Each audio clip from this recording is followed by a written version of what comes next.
BSc part third year की class में आज हम अपने जो टॉपिक चल रहा था काउंटर गणित उसको आगे बढ़ा रहे हैं और आज हम पढ़ेंगे गाइगर मूलर गणित, गीगर मूलर काउंटर। तो इसका जो डायग्राम है वो इस तरह से है। ये डायग्राम आप लोगों को प्रस्तुत किया जा रहा है। इसमें एक तांबे की नली होती है जिसे कैथोड के रूप में काम में लिया जाता है और इस नली के मध्य में एक तार लगा रहता है। इस तार को हम एनोड के तार के रूप में काम में लेते हैं। यह नली एक कांच की नली के अंदर रखी रहती है। इस तांबे की नली के अंदर जो है 90% ऑर्गन और 10% एथेनॉल भरा होता है, यानी कि वाष्प के रूप में भरा रहता है।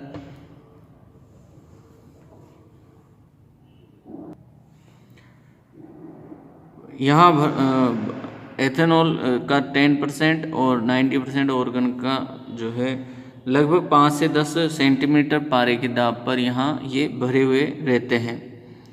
आइए हम इस पे चर्चा करते हैं, डिस्कस करते हैं। जब आरोपित वोल्टता का मान हम 800 से 200 वोल्ट तक परिवर्तित किया जाता है। जो आरोपित वोल्टता है उसका मान हम 800 से 200 वोल्टता तक 2000 वोल्टता तक 800 से 2000 वोल्टता तक परिवर्तित किया जाता है। तो इस स्थिति में उत्पन्न आयनन धारा प्राथमिक आयनन पर निर्भर नहीं करती है, किंतु आरोपित वोल्टता का मान अत्यधिक होने से नली के केंद्रीय भाग में गैस गुणन की दर में वृद्धि होने से समस्त आवेश केंद्रीय एनोड पर जम जाते हैं। जो केंद्रीय एनोड है इस पर जितने भी आवेश हैं वो क्या हो जाते हैं, जमा हो जाते हैं। इस क्षेत्र को गीगर मूलर क्षेत्र कहते हैं। इस क्षेत्र को क्या कहते हैं, हम गीगर मूलर क्षेत्र कहते हैं। डायग्राम मैंने आपको बता दिया है। इसकी जो बनावट है उसके बारे में पढ़ते हैं। इसमें एक कांच की नली में बेलनाकार तांबे की नली होती है जिसमें 5 से 10 सेंटीमीटर पारे के दाब पर 90% ऑर्गन तथा 10% एथिल अल्कोहल या एथेनॉल भरा होता है। इस नली में केंद्रीय भाग में एक पतला धात्विक तार लगा होता है जो कि एनोड का कार्य करता है तथा धात्विक नली कैथोड का कार्य करती है। इसमें नली के बाहर विद्युत प्रवर्धक परिपथ जुड़ा होता है। आगे बात करते हैं हम इसकी कार्यविधि की, वर्किंग की। जब आवेशित कण बेलनाकार नली में प्रवेश करता है तो वह नली में उपस्थित गैस का आयनन कर देता है, जिससे अधिक से अधिक संख्या में धनायन और इलेक्ट्रॉन उत्पन्न हो जाते हैं। जब आरोपित वोल्टता का मान 800 से 2000 वोल्ट तक बढ़ाते हैं तो ये आयन अधिक ऊर्जा ग्रहण कर लेते हैं तथा स्वयं ही बची हुई गैस का आयनन कर देते हैं, जिससे अत्यधिक संख्या में आयन उत्पन्न होने से गैस गुणन की दर में वृद्धि हो जाती है तथा यह नली के केंद्रीय भाग में फैल जाते हैं। प्रवाहित धारा का मान ज्ञात करके आयनकारी जो कण है उसको पहचाना जा सकता है। गीगर मूलर गणित के जो मुख्य भाग हैं वो कौन कौन से मुख्य भाग निम्न होते हैं।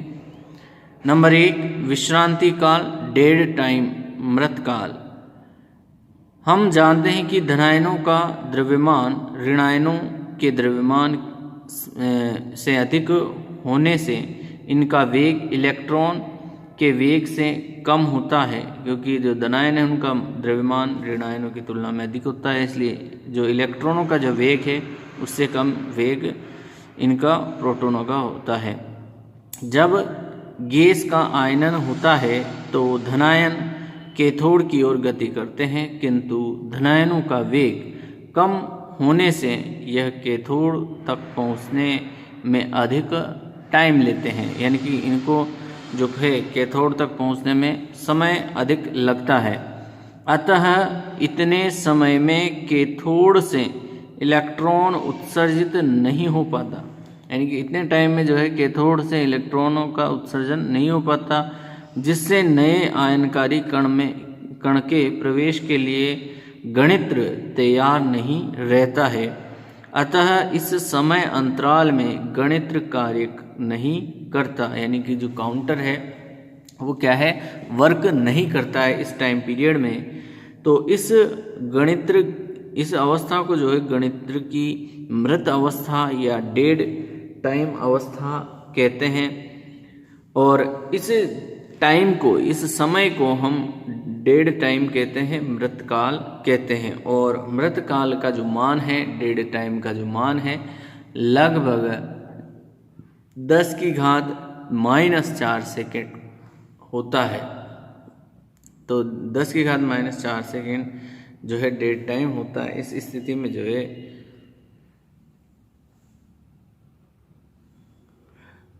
इलेक्ट्रॉन का उत्सर्जन नहीं हो पाता है और नए आयनकारी कण जो है इसमें प्रवेश नहीं कर पाते हैं। अगला पद हम देखते हैं पुनरावृत्ति काल। पुनरावृत्ति काल, रिकवरी टाइम। मृत काल के पश्चात गणित्र पुनः अपनी प्रारंभिक अवस्था में आने के लिए कुछ समय लेता है, इसे पुनरावृत्ति काल कहते हैं। पुनरावृत्ति काल का मान लगभग मृत काल के तुल्य ही होता है और पुनरावृत्ति काल, recovery time is equal to लगभग डेड टाइम के इक्वल होता है और इसका मान भी कितना होता है, लगभग 10⁻⁴ सेकेंड के बराबर रहता है। अगला इसका जो पद होता है वह है हमारे पास पक्षाघात समय। पक्षाघात समय यानी कि पैरालिसिस टाइम। पक्षाघात समय, पैरालिसिस टाइम, मृतकाल तथा पुनरावृत्ति काल का योग पक्षाघात समय कहलाता है। यानी कि जो हमारे पास डेड टाइम है और जो रिकवरी टाइम है, दोनों का ही योग क्या कहलाएगा, आपके पैरालिसिस टाइम। पक्षाघात समय विभेदन काल भी कहलाता है। जो आपके पैरालिसिस टाइम है वो उसे हम विभेदन काल भी कहते हैं। तो यहाँ हम देख सकते हैं इस डायग्राम में, ये हमारे पास इस तरफ वोल्टा है और इधर टाइम है। तो ऑपरेटिंग जो वोल्टा है वो इस तरफ लेंगे, ये ऑपरेटिंग वोल्टा हो गई ये। तो इस स्थिति में ये डेड टाइम हो गया, ये डेड टाइम, और ये जो है आपके रिकवरी टाइम, ये तो हो गया डेड टाइम। यहाँ से यहाँ तक का जो टाइम पीरियड है वो क्या कहलाएगा, वापस रिकवरी टाइम। तो जो आपके पक्षाघात काल है, विभेदन काल, वो क्या कहलाएगा, डेड टाइम और रिकवरी टाइम के योग के बराबर पैरालिसिस टाइम होता है। बात करते हैं अगले बिंदु की, जिसे कहते हैं अगले बिंदु पे हम बात करेंगे शमन प्रक्रिया। शमन प्रक्रिया, क्विंचिंग प्रोसेस। अब आवेशित कण बेलनाकार नली में प्रवेश करता है तो वह नली में उपस्थित गैस का आयनन कर देता है, जिसके फलस्वरूप उत्पन्न धनायन कैथोड की ओर तथा उत्पन्न ऋणायन एनोड की ओर गति करते हैं। इस प्रकार कैथोड से उत्पन्न इलेक्ट्रॉन नली में उपस्थित गैस का आयन धनायन कैथोड की ओर तथा ऋणायन एनोड की ओर गति करते हैं। इस प्रकार कैथोड से उत्पन्न इलेक्ट्रॉन नली में उपस्थित गैस का आयनीकरण प्रारंभ कर देते हैं, जिससे नली के केंद्रीय भाग में एवेलांच उत्पन्न हो जाता है। इस प्रकार नली में सतत विसर्जन प्रारंभ हो जाता है। नली में सतत विसर्जन को समाप्त करने की प्रक्रिया शमन प्रक्रिया कहलाती है। तो नली में जो उत्पन्न सतत विसर्जन है, इस सतत विसर्जन को समाप्त करने की जो प्रक्रिया है उसे ही हम क्या कहते हैं, शमन प्रक्रिया कहते हैं। शमन प्रक्रिया के लिए शमनकारी गैस C2H5OH का उपयोग करते हैं। जब नली में उपस्थित ऑर्गन गैस का धनायन कैथोड की ओर गति करता है तो वह एथिल एल्कोहल के परमाणु से टकराकर उत्पन्न इलेक्ट्रॉन को ग्रहण करके स्वयं उदासीन हो जाता है। अब C2H5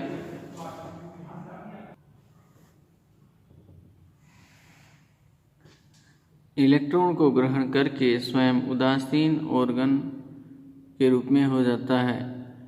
अब C2H5OH का धनायन कैथोड की ओर गति करता है तथा कैथोड से टकराकर उत्पन्न उच्च ऊर्जा के इलेक्ट्रॉन को स्वयं ग्रहण करके उत्तेजित अवस्था में पहुंच जाता है। शमनकारी एथिल एल्कोहल की प्रकृति इस प्रकार की होती है कि वह उत्तेजित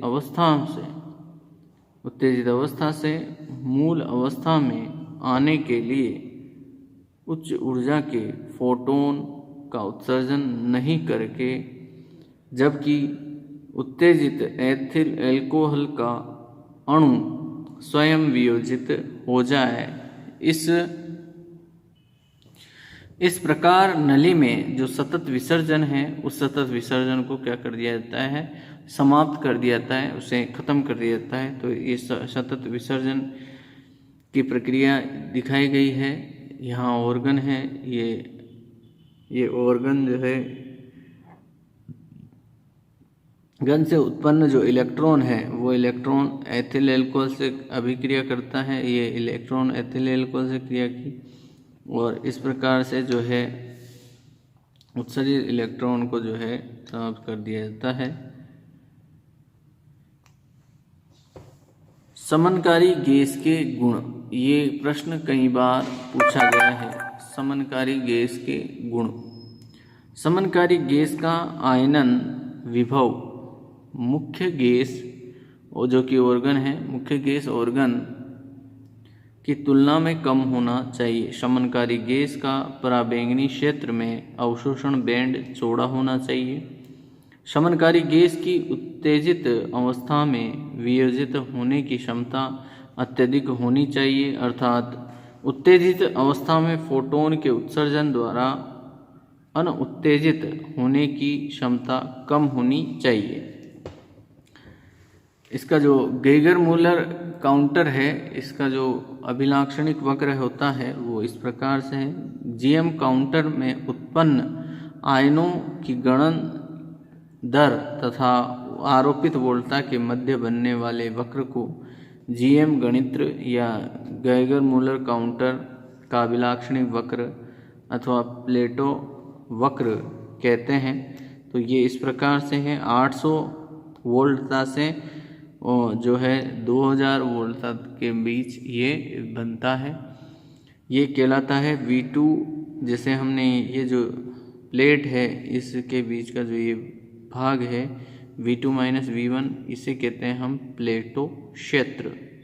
ये गणन दर N के रूप में इधर है और ये आरोपित वोल्टता हम इस तरफ लेते हैं। ये है आपके आरोपित वोल्टता।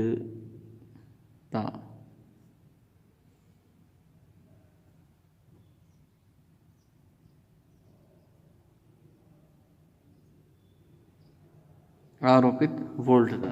तो आज की क्लास में इतना ही। नेक्स्ट क्लास में नेक्स्ट टॉपिक लेंगे। Thank you.